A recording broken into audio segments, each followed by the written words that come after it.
একদিন একটি ছোট্ট মানুষের বাচ্চা কুড়িয়ে পেয়েছিলেন। যে কারণেই হোক সেই মেয়েটিকে মেরে না ফেলে তাকে নিজের মেয়ের মতো করে মানুষ করে তুললেন। মেয়েটি বড় হয়ে উঠল অপরূপ সুন্দরী হয়ে। শোন মা, তোর বিয়ের সময় হয়ে এসেছে। দূর রাজ্যের রাজপুত্রের সঙ্গে তোর বিয়ে ঠিক করে ফেলেছি। মা, মাগো, আমি কি সত্যি রাজপুত্রের উপযুক্ত? তুই তুই আমার মেয়ে, নিশ্চয় উপযুক্ত। তোর সঙ্গে যাবে আমার বিশ্বস্ত রাক্ষসী, সে তোর দাসীর ছদ্মবেশে থাকবে। হুকুম করুন মা। আর শোন মা, তোর সুরক্ষার জন্য দিচ্ছি এই দুই লিলিপুট ভূত। এরা তোর কানের দুল হয়ে থাকবে তোর সঙ্গে। দুটি ছোট্ট ভূত বেরিয়ে আসে বাক্স থেকে। লাফিয়ে তারা ডাইনির মেয়ের কানের মধ্যে দুল হয়ে ঝুলে পড়ে। আমরা সব সময় থাকবো, সব বিপদে রক্ষা করব। এরা তোর সঙ্গে কথা বলবে শুধু রাতের বেলায়, আর দিনের বেলায় শুধু দুলের মতো ঝুলে থাকবে। আর এই নে, এই দুটো ঘোড়া, একটা তোর জন্য, নাম মেঘদূত, মন্ত্র পড়া ঘোড়া এটা, আর একটা এই রাক্ষসীর জন্য। মা, আসছি তবে। কাঁদবি না বাছা আমার, তুই আমার মেয়ে, যা রাজরানী হয়ে আয়। এভাবেই শুরু হলো এক অদ্ভুত যাত্রা। প্রচন্ড গরমে ঘন জঙ্গলের মধ্যে দিয়ে চলছিল দুটি ঘোড়া। এক ঘোড়ায় ডাইনির পালিতা কন্যা, অন্যটিতে ছদ্মবেশী রাক্ষসী। হঠাৎ জলাশয়ের কাছে এসে, ওগো দাসী, আমার খুব তেষ্টা পেয়েছে, ওই জলাশয় থেকে একটু জল এনে দাও না।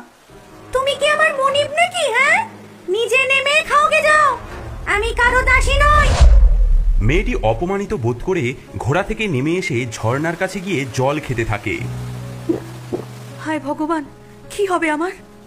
ঝুঁকে জল খাওয়ার সময় তার কানের দুটি দুল খুলে পড়ে যায়। আমাদের হারিয়ে ফেললে, এখন তুমি একা রাজকুমারী। মেয়ে দুল দুটি হারিয়ে ফেলার কথা টেরও পায় না, কিন্তু রাক্ষসী দাসী সব দেখে ফেলে। ভালোই হলো, এখনো সম্পূর্ণ অসহায়। কিছুক্ষণ পর আরেকটি জলাশয়ের কাছে এসে, দাসী, এবার অন্তত একটু জল এনে দাও, দেখছো না কতটা কষ্ট হচ্ছে আমার। দাসী,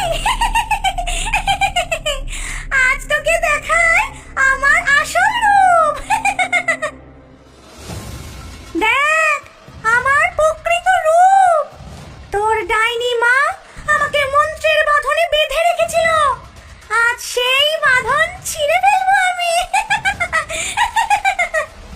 না না না না না, তুমি তো আমার মায়ের খুব বিশ্বস্ত। বিশ্বস্ত? তোর মা একটা ডাইনি হলেও আমার মতো শক্তিশালী রাক্ষসীকে চিরকাল বেঁধে রাখতে পারবে না। খুলে ফেল, খুলে ফেল তোর রাজকীয় পোশাক। সাবধান, আমি মন্ত্র পড়া ঘোড়া, আমি সব দেখছি। চুপ কর, নইলে এক্ষুনি তোর মাথা নেব। আর শোন মেয়ে, এক্ষুনি শপথ নে, যা ঘটলো তা কাউকে বলবি না। শপথ নে, নইলে। শপথ, শপথ নিলাম। ডাইনির মেয়ে ধীরে ধীরে নিজের রাজকীয় পোশাক খুলে দেয়। রাক্ষসী পরে নেয় সেই রাজকীয় পোশাক এবং মেয়েটিকে পরতে হয় তার দাসীর পোশাক। এখন থেকে আমি রাজকন্যা, আর তুই তুই একজন সামান্য দাসী। মেঘদূত এখন আমার। আর খবরদার, এসব কথা যদি কাউকে বলিস তাহলে তখনই তোর গর্দান নেব আমি। ডাইনির মেয়ে, ভয় পেও না, যার মন পরিষ্কার জয় সবসময় তারই হবে। সেই ছদ্মবেশী রাক্ষসী এবং আসল রাজকুমারী রাজপ্রাসাদে গিয়ে পৌঁছায়। রাজপুত্র এবং বৃদ্ধ রাজা এগিয়ে আসেন। কি অদ্ভুত, কোণে সাজে যে এসেছে তার সঙ্গে এমন ছিন্ন বস্ত্র একজন কেন? স্বাগতম আমার প্রিয় কোণে। ধন্যবাদ প্রিয়তম, এতদিন পর দেখা হলো। ওই মেয়েটিকে যে ছেঁড়া কাপড়ে দাঁড়িয়ে আছে, ওটা পথে দেখে দয়া করে সঙ্গে করে নিয়ে এসেছি। ও কি আপনার কোনো কাজে লাগতে পারে? এত সুন্দর মেয়েটি অথচ এমন অবস্থা। আচ্ছা, রঘু রঘু নামে একটি ছেলে আছে, সে ছাগল চড়ায়, ওর সহকারী হতে পারে ও। ডাইনির মেয়ে এসব কথা শুনে সে নীরবে মাথা নুয়ে দাঁড়িয়ে থাকে। চলো তোমাকে কাজ শিখিয়ে দিই। এবার এই কথা বলা ঘোড়া বদমাশটাকে সরাতে হবে, নয়তো ও আমার সব তথ্য ফাঁস করে দেবে। প্রিয়তম, আমার একটি অনুরোধ আছে। বলো প্রিয়ে, কি চাও?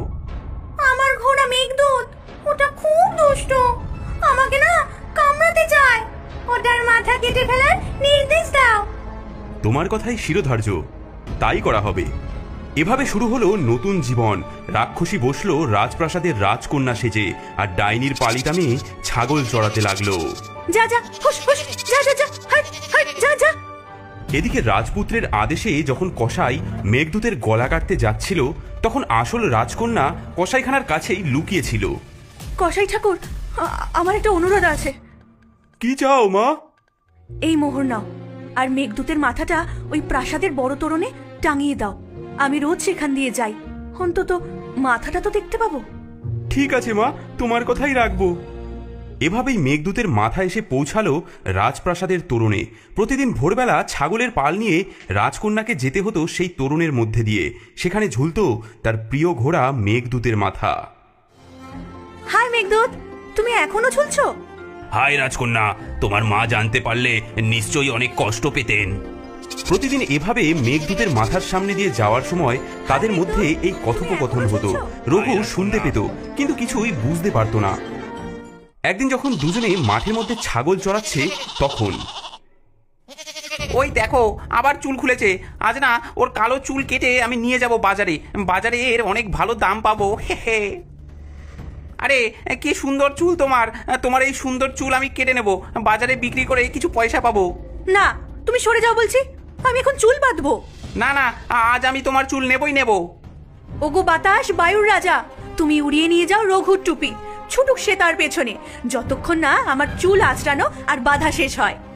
প্রচন্ড ঝড় বয়ে আসে, রঘুর টুপি উড়ে যায়। হ্যাঁ, এ কি হলো? আরে দাঁড়াও দাঁড়াও, একদিন না একদিন তোমার চুল আমি কাটবই কাটবো। আমার টুপি, আরে টুপি রে, দাঁড়া। এইভাবে প্রতিদিন রাজকন্যা নিজেকে রক্ষা করতেন শয়তান রঘুর হাত থেকে। আর সহ্য করতে পারছি না, প্রতিদিন এমন হয়। আমি বৃদ্ধ রাজাকে সব বলবো। বলো বলো বলো, হয়তো এতে আমার মুক্তি হতে পারে। মহারাজ মহারাজ, এই মেয়ে প্রতিদিন ভোরে তরুণের কাছে গিয়ে সে ঘোড়ার মাথার সাথে কথা বলে, বলে হাই মেঘদূত, আর ঘোড়ার মাথা উত্তর দেয়। আমি নিজে দেখব, কাল ভোরে তুমি আমাকে নিয়ে যাবে। বৃদ্ধ রাজা লুকিয়ে রইলেন তরুণের আড়ালে। তিনি নিজের চোখে দেখলেন এবং কানেও শুনলেন সবকিছু। High Meghaduta, high. হায় রাজকন্যা, তোমার মা জানতে পারলে নিশ্চয়ই তিনি অনেক কষ্ট পেতেন। রাজা আরো দেখলেন কিভাবে মেয়েটি বাতাসকে আদেশ দেয়।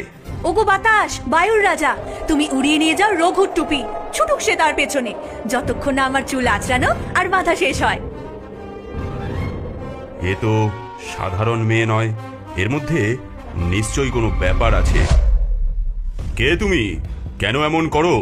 মহারাজ, মহারাজ, আমি শপথবদ্ধ, কাউকে আমি কিছু বলতে পারবো না, বললে আমার প্রাণ যাবে। তবে ওই লোহার চুল্লি, ওই চুল্লির কাছে গিয়ে বলো তোমার কথা, তোমার দুঃখের কথা সব বলো।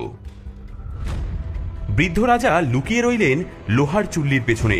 রাজকন্যা এলো তার দুঃখের কাহিনী বলতে। ওগো লোহার চুল্লি, তোমাকেই আমি দুঃখের কথা বলি। আমি একজন ডাইনির পালিতা কন্যা। আমার বিয়ে ঠিক হয়েছিল এই রাজ্যের রাজপুত্রের সঙ্গে, কিন্তু পথে। এরপর রাজকন্যা বলে গেল সব কথা, কিভাবে রাক্ষসী তাকে ভয় দেখিয়ে পোশাক কেড়ে নিল, কিভাবে শপথ করালো। আজ এক বিচিত্র গল্প শোনাবো, সবাই মন দিয়ে শোনো। হ্যাঁ রাজামশাই, বলুন, আমার গল্প শুনতে খুব ভালো লাগে। এক রাক্ষসী ছলনা করে একটি মেয়ের জায়গা দখল করেছিল। সেই মেয়েকে বানিয়ে দিল সে দাসী।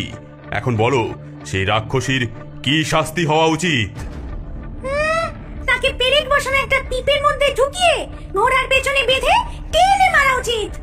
তুমি নিজেই নিজের শাস্তি ঘোষণা করলে, তুমিই সেই রাক্ষসী।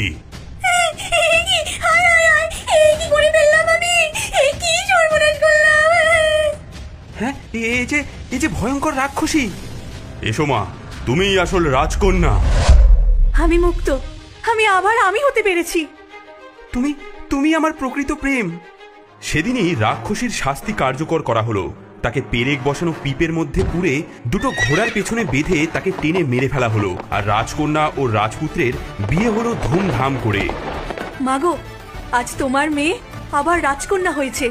এভাবেই সত্যের জয় হলো। রাজকন্যা ও রাজপুত্র সুখে রাজ্য শাসন করতে লাগলেন, আর বৃদ্ধ রাজা তৃপ্তির হাসি হাসলেন।